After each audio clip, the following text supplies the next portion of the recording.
कक्षा 9 पाठ एवरेस्ट मेरी शिखर यात्रा। इस पाठ की लेखिका बचेंद्री पाल हैं।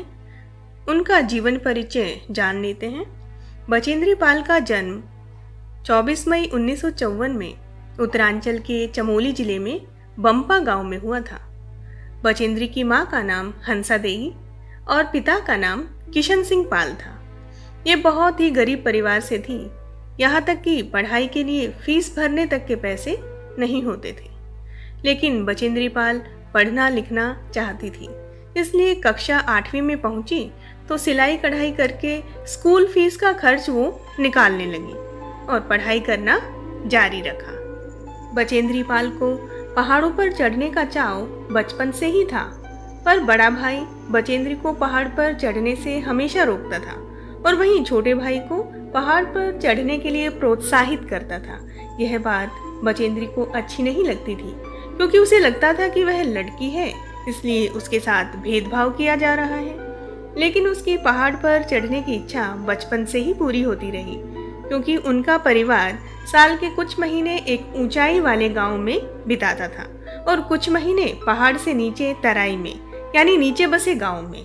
जब उनका परिवार नीचे गांव में होता था, तब भी बचेंद्री को 5-6 मील की चढ़ाई चढ़नी और उतरनी पड़ती थी, क्योंकि उसका स्कूल ऊपर के गांव में था।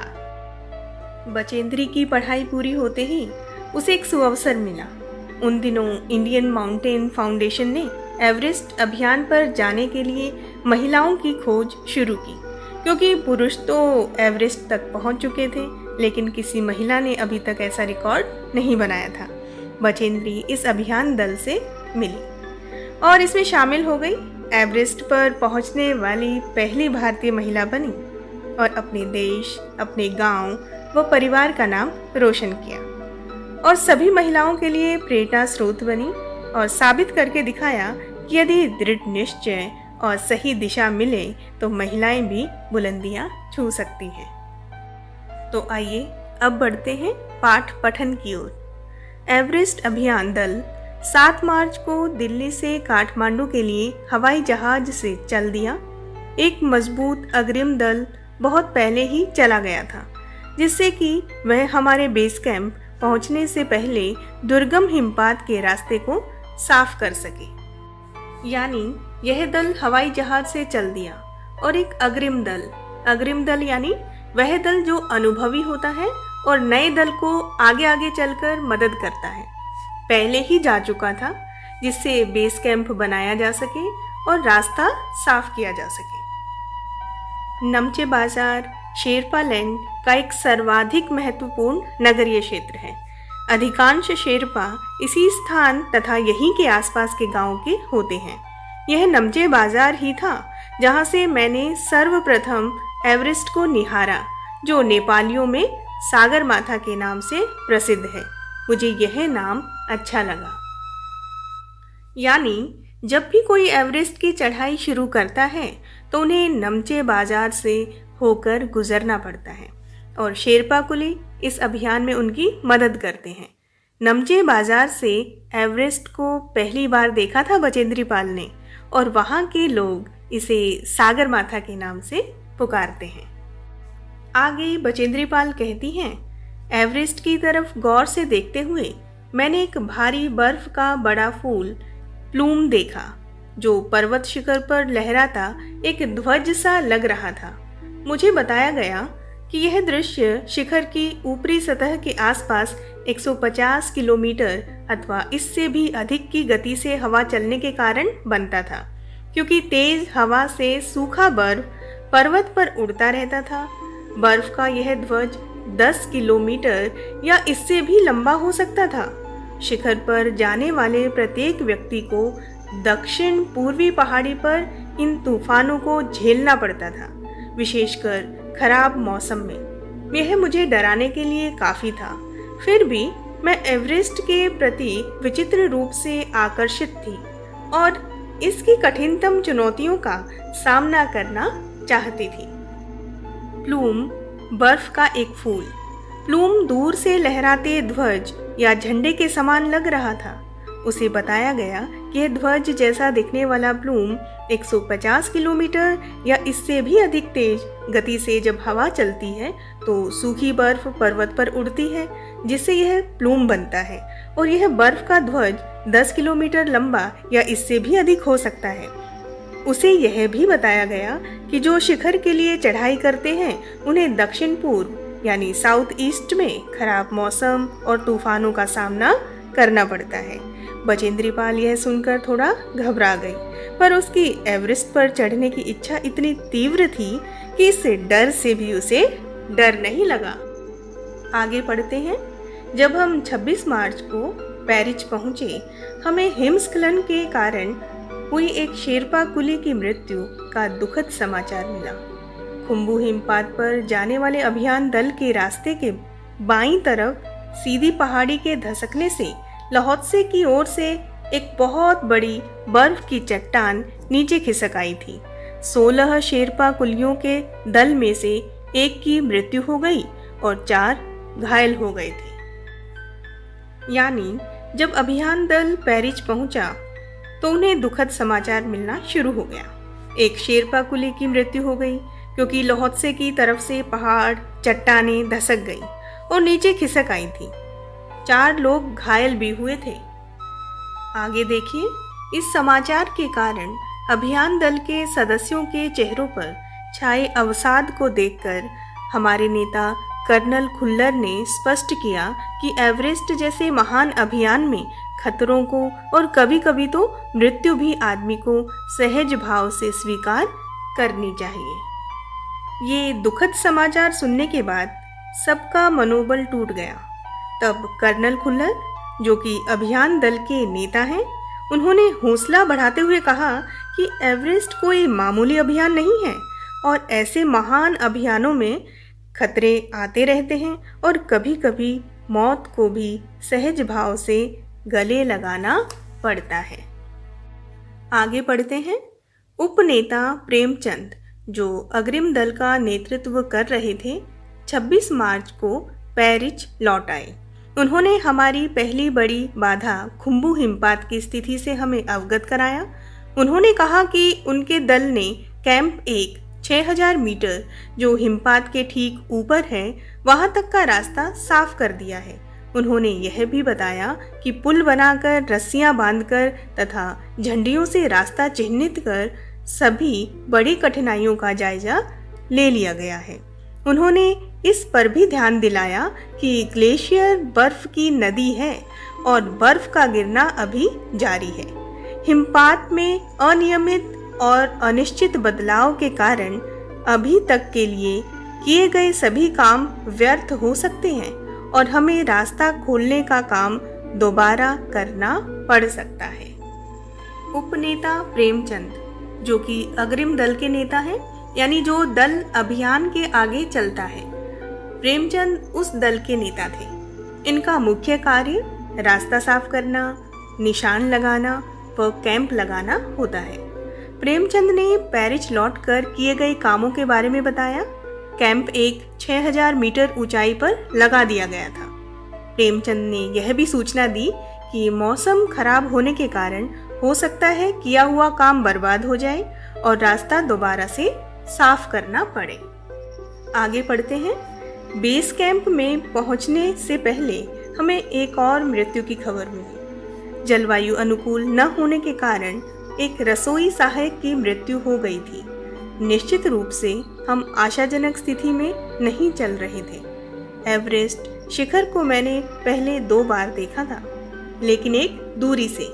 बेस कैंप पहुंचने पर दूसरे दिन मैंने एवरेस्ट पर्वत तथा उसकी अन्य श्रेणियों को देखा। मैं भौचक्की होकर खड़ी रह गई और एवरेस्ट, लाहौत्से और नुत्से की ऊंचाइयों से घिरी बर्फीली टेढ़ी मेढ़ी नदी को निहारती रही। बचेंद्री पाल आगे बता रही हैं कि अभी वो बेस कैंप पहुंचे भी नहीं थे कि उन्हें खराब मौसम होने या जलवायु अनुकूल न होने के कारण एक रसोई सहायक की मृत्यु की खबर मिली। यह सुनकर मन में फिर से डर उत्पन्न हुआ। बचेंद्री पाल आगे कहती हैं कि मैंने एवरेस्ट को 2 बार देखा था, लेकिन दूर से। लेकिन बेस कैंप पहुंचने पर एवरेस्ट और उसके आसपास के पर्वतों को देखकर वह हैरान रह गई और टेढ़ी मेढ़ी बर्फ की नदी जो कि लहौत्से और नुत्से से घिरी थी को निहारती रही, देखती रही। आगे देखिए, हिमपात अपने आप में एक तरह से बर्फ के खंडों का अव्यवस्थित ढंग से गिरना ही था। हमें बताया गया कि ग्लेशियर के बहने से अक्सर बर्फ में हलचल हो जाती थी, जिससे बड़ी बड़ी बर्फ की चट्टानें तत्काल गिर जाया करती थी और अन्य कारणों से भी अचानक प्राय खतरनाक स्थिति धारण कर लेती थी। सीधे धरातल पर दरार पड़ने का विचार और इस दरार का गहरे चौड़े हिमविदर में बदल जाने का मात्र ख्याल ही बहुत डरावना था। इससे भी ज़्यादा भयानक इस बात की जानकारी थी कि हमारे संपूर्ण प्रवास के दौरान हिमपात लगभग 1 दर्जन आरोहियों और कुलियों को प्रतिदिन छूता रहेगा। बचेंद्री पाल को बताया गया कि जब बर्फ के ग्लेशियर बहते हैं तो बर्फ में हलचल मच जाती है, जिससे बर्फीली ज़मीन पर दरारें पड़ जाती हैं और कई बार ये दरारें गहरे चौड़े विदर यानी खाई में बदल जाती हैं। ऐसा सोचने भर से ही बड़ा डर लगता है और रोज़ पर्वतारोहियों और कुलियों को हिमपात का सामना करना पड़ता है। आगे बढ़ते हैं। दूसरे दिन नए आने वाले अपने अधिकांश सामान को हम हिमपात के आधे रास्ते तक ले गए। डॉक्टर मीनू मेहता ने हमें एल्यूमिनियम की सीढ़ियों से अस्थायी पुलों का बनाना, लट्ठों और रस्सियों का उपयोग, बर्फ की आड़ी तिरछी दीवारों पर रस्सियों का बांधना और हमारे अग्रिम दल के अभियांत्रिकी कार्यों के बारे में हमें विस्तृत जानकारी दी। तीसरा दिन हिमपात से कैंप 1 तक सामान ढोकर चढ़ाई का अभ्यास करने के लिए निश्चित था। रीता गोम्बू तथा मैं साथ साथ चढ़ रहे थे। हमारे पास एक वॉकी टॉकी था, जिससे हम अपने हर कदम की जानकारी बेस कैंप पर दे रहे थे। कर्नल खुल्लर उस समय खुश हुए जब हमने उन्हें अपने पहुंचने की सूचना दी, क्योंकि कैंप 1 पर पहुंचने वाली केवल हम 2 ही महिलाएं थीं। डॉक्टर मीनू मेहता अभियान दल के सदस्यों को ट्रेनिंग दे रही हैं। वो एल्यूमिनियम की सीढ़ियों से पुल बनाना सिखा रही हैं, लट्ठों और रस्सियों का उपयोग करना सिखा रही हैं, बर्फ़ की दीवारों पर रस्सियों को बांधना सिखा रही हैं, जिससे अभियान दल को चढ़ाई करने में आसानी रहे। तीसरे दिन इन्होंने सामान ढोकर चढ़ाई करने का अभ्यास किया। अभियान दल कुल 3 दिनों तक बेस कैंप में रुका। इसके बाद ये कैंप 1 के लिए रवाना हो गए और रीता गोम्बू, बचेंद्री पाल कैंप 1 में सबसे पहले पहुंची और इसकी खबर जब कर्नल खुल्लर को मिली तो वो बहुत खुश हुए। आगे बढ़ते हैं। अंगदोरजी, लोबसांग और गगन बिस्सा अंततः साउथ कोल पहुंच गई और 29 अप्रैल को 7900 मीटर पर उन्होंने कैंप 4 लगाया। यह संतोषजनक प्रगति थी। अग्रिम दल के सदस्य अंगदोरजी, जो बहुत अनुभवी थे, लोबसांग और बिस्सा के साथ जाकर साउथ कोल में कैंप 4 लगाकर आए। अब तक किए गए सभी कार्य ठीक चल रहे थे। अब आगे बढ़ते हैं। बचेंद्री पाल कहती हैं, जब अप्रैल में मैं बेस कैंप में थी, तेंजिंग अपनी सबसे छोटी सुपुत्री डेकी के साथ हमारे पास आए थे। उन्होंने इस बात का विशेष महत्व दिया कि दल के प्रत्येक सदस्य और प्रत्येक शेरपा कुली से बातचीत की जाए। जब मेरी बारी आई, मैंने अपना परिचय यह कहकर दिया कि मैं बिल्कुल ही नौसिखिया हूँ और एवरेस्ट मेरा पहला अभियान है। तेंजिंग हंसे और मुझसे कहा कि एवरेस्ट उनके लिए भी पहला अभियान है, लेकिन यह भी स्पष्ट किया कि शिखर पर पहुंचने से पहले उन्हें 7 बार एवरेस्ट पर जाना पड़ा था। फिर अपना हाथ मेरे कंधे पर रखते हुए उन्होंने कहा, तुम एक पक्की पर्वतीय लड़की लगती हो, तुम्हें तो शिखर पर पहले ही प्रयास में पहुंच जाना चाहिए। यहाँ पर बचेंद्री पाल कहती हैं कि जब वो बेस कैंप में थी तो उनके दल से मिलने तेंजिंग अपनी छोटी बेटी डेकी के साथ आए थे और उन्होंने सबका हौसला बढ़ाया, बचेंद्री ने जब अपना परिचय यह कहकर दिया कि मैं तो नौसिखिया हूँ, मुझे कोई अनुभव नहीं है, तब तेंजिंग ने कहा कि उन्होंने भी 7 बार प्रयास किया था, तब कहीं जाकर वे शिखर तक पहुंचे थे, और तुम तो एक पक्की पर्वतीय लड़की हो, एक ही प्रयास में पहुंच जाओगी। चलिए अब आगे पढ़ते हैं। 15-16 मई 1984 को बुद्ध पूर्णिमा के दिन मैं ल्होत्से की बर्फीली सीधी ढलान पर लगाए गए सुंदर रंगीन नायलॉन के बने तंबू के कैंप 3 में थी। कैंप में 10 और व्यक्ति थे। लोब्सांग तशारिंग मेरे तंबू में थे। एंडी शेरपा तथा और 8 अन्य शरीर से मजबूत और ऊंचाइयों में रहने वाले शेरपा दूसरे तंबुओं में थे। मैं गहरी नींद में सोई हुई थी कि रात में 12:30 बजे के लगभग मेरे सिर के पिछले हिस्से में किसी एक सख्त चीज के टकराने से मेरी नींद अचानक खुल गई और साथ ही एक जोरदार धमाका भी हुआ। तभी मुझे महसूस हुआ कि एक ठंडी बहुत ही भारी कोई चीज मेरे शरीर पर से मुझे कुचलती हुई चल रही है। मुझे सांस लेने में भी कठिनाई हो रही थी। यह क्या हो गया था? एक लंबा बर्फ का पिंड हमारे कैंप के ठीक ऊपर ल्होत्से ग्लेशियर से टूटकर नीचे आ गिरा था और उसका विशाल हिमपुंज बना गया था। हिमखंडों, बर्फ के टुकड़ों तथा जमी हुई बर्फ के इस विशालकाय पुंज ने एक एक्सप्रेस रेलगाड़ी की तेज गति और भीषण गर्जना के साथ सीधी ढलान से नीचे आते हुए हमारे कैंप को तहस नहस कर दिया। वास्तव में हर व्यक्ति को चोट लगी थी।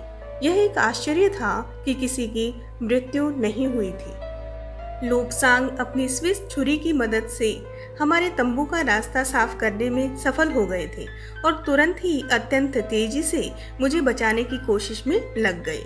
थोड़ी सी भी देर का सीधा अर्थ था मृत्यु।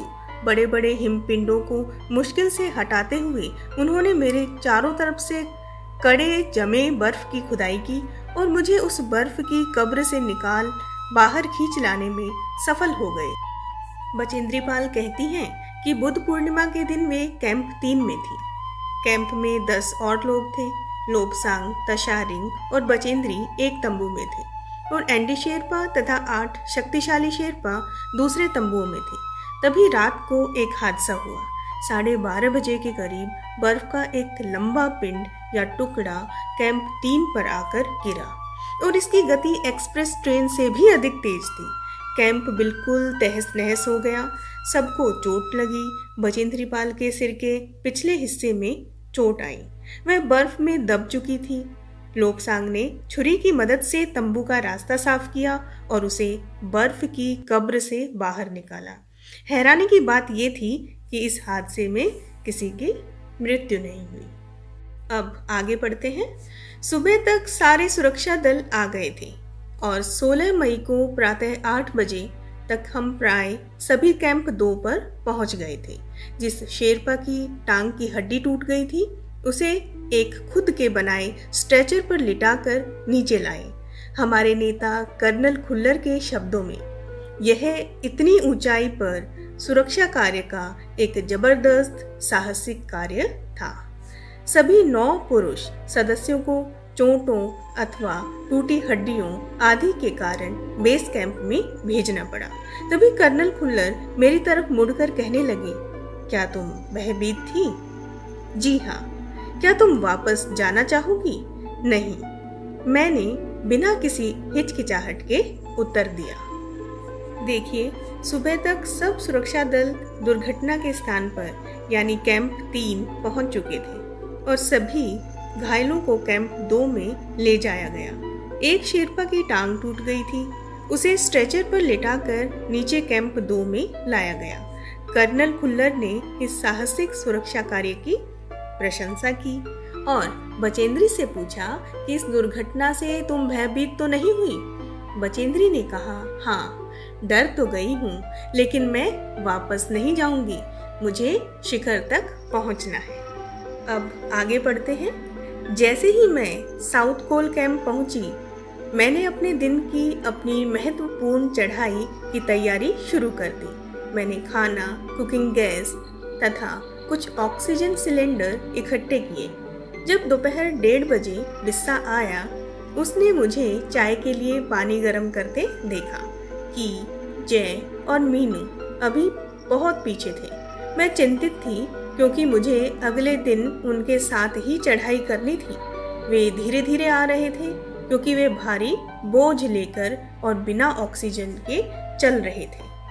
दोपहर बाद मैंने अपने दल के दूसरे सदस्यों की मदद करने और अपने एक थर्मस को जूस से और दूसरे को गर्म चाय से भरने के लिए नीचे जाने का निश्चय किया। मैंने बर्फीली हवा में ही तंबू से बाहर कदम रखा। जैसे ही मैं कैंप क्षेत्र से बाहर आ रही थी, मेरी मुलाकात मीनू से हुई। की और जय अभी कुछ पीछे थे। मुझे जय जेनेवा स्पर की चोटी के ठीक नीचे मिला। उसने कृतज्ञता पूर्वक चाय वगैरह पी, लेकिन मुझे और आगे जाने से रोकने की कोशिश की, मगर मुझे की से भी मिलना था। थोड़ा सा और नीचे उतरने पर मैंने की को देखा। वह मुझे देखकर हक्का बक्का रह गया। तुमने इतनी बड़ी जोखिम क्यों ली बचेंद्री? मैंने उन्हें दृढ़तापूर्वक कहा, मैं भी औरों की तरह एक पर्वतारोही हूँ, इसीलिए इस दल में आई हूँ। शारीरिक रूप से मैं ठीक हूँ, इसलिए मुझे अपने दल के सदस्यों की मदद क्यों नहीं करनी चाहिए? की हंसा और उसने पेय पदार्थ से प्यास बुझाई, लेकिन उसने मुझे अपना किट ले जाने नहीं दिया। अब बचेंद्री साउथ कोल कैंप पहुंच चुकी थी और अगले दिन की चढ़ाई की तैयारियां कर रही थी। उसने थोड़ा खाना, कुकिंग गैस तथा कुछ ऑक्सीजन सिलेंडर इकट्ठे किए। दोपहर 1:30 बजे बिस्सा भी साउथ कोल कैंप पहुंचा। तब बचेंद्री चाय बनाने के लिए पानी गर्म कर रही थी, लेकिन की, जय और मीनू अभी बहुत पीछे थे। बचेंद्री को चिंता हुई क्योंकि उनके साथ ही उसे कल की चढ़ाई शुरू करनी थी, लेकिन वो भारी बोझ लेकर आ रहे थे, इसलिए धीमी गति से आगे बढ़ रहे थे। बचेंद्री उनको देखने नीचे उतर गई। मीनू तो उन्हें बाहर ही मिल गई, लेकिन की और जय अभी पीछे थे। वह उन्हें देखने और नीचे उतर गई। जय उसे जेनेवा स्पर की चोटी के नीचे मिला। बचेंद्री ने उसे चाय पिलाई और की को ढूंढने नीचे उतर गई।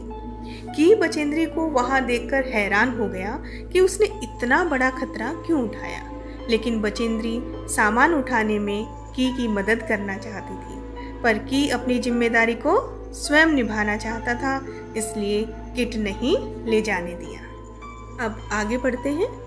थोड़ी देर बाद साउथ कोल कैंप से लहाटू और बिस्सा हमें मिलने नीचे उतर आए और हम सब साउथ कोल पर जैसी भी सुरक्षा और आराम की जगह उपलब्ध थी उस पर लौट आए। साउथ कोल पृथ्वी पर बहुत अधिक कठोर जगह के नाम से प्रसिद्ध है। अगले दिन मैं सुबह 4 बजे उठ गई, बर्फ पिघलाया और चाय बनाई। कुछ बिस्कुट और आधी चॉकलेट का हल्का नाश्ता करने के बाद मैं लगभग 5:30 बजे अपने तंबू से निकल पड़ी। अंगदोर जी बाहर खड़ा था और कोई आसपास नहीं था। बचेंद्री पाल कहती है कि जब वह साउथ कोल नहीं लौटी, तब लहाटू और बिस्सा को चिंता हुई। वो भी उन्हें देखने नीचे उतर आए। फिर सब मिलकर वापस साउथ कोल पहुंचे। साउथ कोल आपको पता है पृथ्वी पर सबसे अधिक कठोर जगह के नाम से प्रसिद्ध है। अगले दिन बचेंद्री सुबह 4 बजे उठ गई, बर्फ पिघलाया, चाय बनाई और कुछ बिस्किट और आधी चॉकलेट का हल्का सा नाश्ता किया और 5:30 बजे तंबू से निकल पड़ी। बाहर उसे अंगदोर जी मिला और बाकी सब अपने अपने तंबुओं में थे। अब आगे बढ़ते हैं। अंगदोर जी बिना ऑक्सीजन के ही चढ़ाई करने वाला था, लेकिन इसके कारण उसके पैर ठंडे पड़ जाते थे, इसलिए वह ऊंचाई पर लंबे समय तक खुले में और रात्रि में शिखर कैंप पर नहीं जाना चाहता था। इसलिए उसे या तो उसी दिन चोटी पर चढ़कर साउथ कोल पर वापस आ जाना था अथवा अपने प्रयास को छोड़ देना था। वह तुरंत ही चढ़ाई शुरू करना चाहता था और उसने मुझसे पूछा, क्या मैं उसके साथ जाना चाहूँगी? एक ही दिन में साउथ कोल से चोटी तक जाना और वापस आना बहुत कठिन और श्रम साध्य होगा। इसके अलावा यदि अंगदोर्जी के पैर ठंडे पड़ गए तो उसके लौटकर आने का भी जोखिम था। मुझे फिर भी अंगदोर्जी पर विश्वास था और साथ साथ मैं आरोहण की क्षमता और कर्मठता के बारे में भी आश्वस्त थी। अन्य कोई भी व्यक्ति इस समय साथ चलने के लिए तैयार नहीं था। अब देखिए, अंगदोर्जी जो हैं वो बिना ऑक्सीजन के ही चढ़ाई करते हैं और आपको पता ही होगा शिखर पर ऑक्सीजन स्तर बहुत कम होता है, इसलिए शिखर कैंप में रात गुजारना अंगदोर्जी के लिए खतरे से खाली नहीं होगा। उसके पैर ठंडे पड़ सकते हैं, इसलिए उन्हें शिखर तक जाकर आज ही साउथ पोल वापस लौटना होगा और यह कोई आसान काम नहीं था, बहुत मेहनत भरा काम था। जब अंगदोर्जी ने चढ़ाई करने के लिए कहा तो सबने मना कर दिया। कोई भी उनके साथ नहीं जाना चाहता था, केवल बचेंद्री पाल ने साथ चलने के लिए हामी भरी। आइए आगे पढ़ते हैं। सुबह 6:20 पर जब अंगदोर्जी और मैं साउथ कोल से बाहर आ निकले तो दिन ऊपर चढ़ाया था। हल्की हल्की हवा चल रही थी, लेकिन ठंड भी बहुत अधिक थी। मैं अपने आरोही उपस्कर में काफ़ी सुरक्षित और गर्म थी। हमने बगैर रस्सी के ही चढ़ाई की। अंगदोर्जी एक निश्चित गति से ऊपर चढ़ते गए और मुझे भी उनके साथ चलने में कोई कठिनाई नहीं हुई। जमे हुए बर्फ की सीधी व ढलाऊ चट्टानें इतनी सख्त और भुरभुरी थी मानो शीशे की चादरें बिछी हों। हमें बर्फ काटने के फावड़े का इस्तेमाल करना ही पड़ा और मुझे इतनी सख्ती से फावड़ा चलाना पड़ा जिससे कि उस जमे हुए बर्फ की धरती को फावड़े के दांते काट सके। मैंने उन खतरनाक स्थलों पर हर कदम अच्छी तरह सोच समझकर उठाया। अब देखिए, सुबह 6:20 पर अंगदोर्जी और बचेंद्री पाल ने चढ़ाई शुरू कर दी। उस समय हल्की हल्की हवा चल रही थी और ठंड भी बहुत थी, लेकिन जो वर्दी थी वो बहुत गर्म थी, तो वह बहुत सुरक्षित महसूस कर रही थी। बचेंद्री पाल अंगदोर्जी के पीछे पीछे सही गति से चढ़ती गई। उसे कोई तकलीफ नहीं हुई। उन्हें सख्त बर्फ को तोड़ने के लिए फावड़े का भी इस्तेमाल करना पड़ा और एक एक करके सोच समझकर कदम उठाना पड़ा। अब अगला गद्यांश पढ़ते हैं। 2 घंटे से कम समय में ही हम शिखर कैंप पर पहुंच गए। अंगदोर्जी ने पीछे मुड़कर देखा और मुझसे कहा कि क्या मैं थक गई हूँ? मैंने जवाब दिया नहीं, जिसे सुनकर वे बहुत अधिक आश्चर्यचकित और आनंदित हुए। उन्होंने कहा कि पहले वाले दल ने शिखर कैंप पर पहुंचने में 4 घंटे लगाए थे और यदि हम इसी गति से चलते रहे तो हम शिखर पर दोपहर 1 बजे तक पहुंच जाएंगे। लहाटू हमारे पीछे पीछे आ रहा था और जब हम दक्षिणी शिखर के नीचे आराम कर रहे थे वह हमारे पास पहुंच गया। थोड़ी थोड़ी चाय पीने के बाद हमने फिर चढ़ाई शुरू की। लहाटू एक नायलॉन की रस्सी लाया था, इसलिए अंगदोर्जी और मैं रस्सी के सहारे चढ़े, जबकि लहाटू एक हाथ से रस्सी पकड़े हुए बीच में चला। उसने रस्सी अपनी सुरक्षा की बजाय हमारे संतुलन के लिए पकड़ी हुई थी। लहाटू ने ध्यान दिया कि मैं उन ऊंचाइयों के लिए सामान्यतः आवश्यक 4 लीटर ऑक्सीजन की अपेक्षा लगभग 2.5 लीटर ऑक्सीजन प्रति मिनट की दर से लेकर चढ़ रही थी। मेरे रेगुलेटर पर जैसे ही उसने ऑक्सीजन की आपूर्ति बढ़ाई, मुझे महसूस हुआ कि सपाट और कठिन चढ़ाई भी अब आसान लग रही थी। देखिए, कमाल की बात है कि अपने पहले ही प्रयास में 2 घंटे से कम समय में बचेंद्री पाल और अंगदोर्जी उनका साथ दे रहे थे, शिखर कैंप पर पहुंच गई। अंगदोर्जी बचेंद्री का हालचाल भी पूछ रहे थे और वह बिल्कुल ठीक थी। अंगदोर्जी ने बताया कि इससे पहले जो दल आया था उसे शिखर कैंप तक पहुंचने में 4 घंटे लगे थे और यदि हम इसी गति से तेजी से आगे बढ़ते रहे तो दोपहर 1 बजे तक हम एवरेस्ट की चोटी पर पहुंच जाएंगे। जब वे दक्षिण शिखर पर थोड़ी देर के लिए आराम कर रहे थे तब लाहाटू भी वहाँ पहुँच गया। सबने थोड़ी थोड़ी चाय पी और फिर से चढ़ाई शुरू की। लाहाटू एक नायलॉन की रस्सी भी लाया था जिससे चढ़ाई करते समय संतुलन बना रहे और उस रस्सी को पकड़कर बीच में चलते रहे। लाहाटू ने एक अच्छा काम किया कि बचेंद्री की ऑक्सीजन को रेगुलेटर खोलकर 2.5 लीटर से बढ़ाकर 4 लीटर प्रति मिनट कर दिया। जैसे ही आपूर्ति बढ़ी, बचेंद्री की चढ़ाई करने की जो स्पीड थी, जो गति थी, वो बढ़ गई और उसे हल्कापन महसूस होने लगा। अब अगला गद्यांश पढ़ते हैं। दक्षिणी शिखर के ऊपर हवा की गति बढ़ गई थी। उस ऊंचाई पर तेज हवा के झोंके भुरभुरे बर्फ के कणों को चारों तरफ उड़ा रहे थे, जिससे दृश्यता शून्य तक आ गई थी। अनेक बार देखा कि केवल थोड़ी दूर के बाद कोई ऊंची चढ़ाई नहीं है, ढलान एकदम सीधा नीचे चला गया है। मेरी सांस मानो रुक गई थी। मुझे विचार कौंधा कि सफलता बहुत नजदीक है। 23 मई 1984 के दिन दोपहर के 1:07 पर मैं एवरेस्ट की चोटी पर खड़ी थी। एवरेस्ट की चोटी पर पहुंचने वाली मैं प्रथम भारतीय महिला थी। बचेंद्री पाल बताती हैं कि दक्षिणी शिखर के ऊपर हवा बहुत तेज चल रही थी। भुरभुरी बर्फ उड़ रही थी जिससे दृश्यता 0 हो गई थी, यानी जो देखने की क्षमता थी, जो दूरी थी, वो बिल्कुल शून्य हो गई थी। और रास्ता बड़ा कठिन था क्योंकि ढलान एकदम नीचे चला गया था।